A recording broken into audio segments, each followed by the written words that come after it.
Hello everyone, welcome to Data in Nutshell. In this video we are going to learn how to create Pareto chart and how to read it in Excel. Let's begin. So this is our data. In column B we have the issues name, and in column C we have the occurrence or the count, right? Now we have to create a Pareto chart.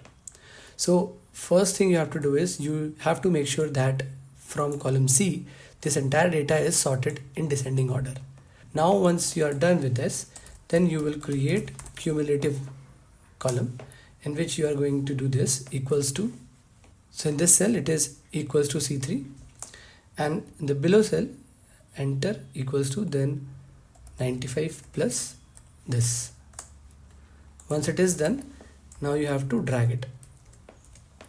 Okay, so what we are doing, we are basically calculating the cumulative count of this occurrence, right? So you can see that 120 plus 95 is 215, right? 215. Then 120, 95 and 70 is 285, which is 285, and so on. So you will see that as you go and select the numbers, the total will match with this. For this also 405, and if you select entire column, then it will be 440. It is 440. Once it is done, then we will go for cumulative percentage, and for this go and select the cell, divided by, go to this cell and freeze it. Freeze it means put dollar symbol before D and put dollar symbol before 10, right? And enter. So that means we are fixing it and it will divide accordingly. So if I go and double click, you will see this has moved, but this is not moving.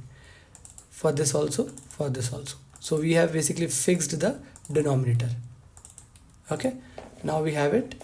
Now select the entire data, go to insert, you can click it here, yeah, this one. Once you have it, go and select this orange, that means cumulative. So we don't need this column in this, you just go and delete it. Once you delete it, now here is your Pareto chart. Okay, so if I go and click this and double click it, it will open this, and then go and click on data table. Now you have the percentage which is in column E in this line, and for this occurrence part also you have the data tables now. So how to read it now? So in this Pareto chart we can see that in this network connectivity contributes 27% of the issues, login issues 49, and billing 65. So this is a cumulative one. So we are saying that if we go and resolve connectivity, login issues and billing problems, then 65% of our overall problems will be resolved. And this is how Pareto chart is created in Excel. If you have any queries, let me know in the comment section. Thanks for watching.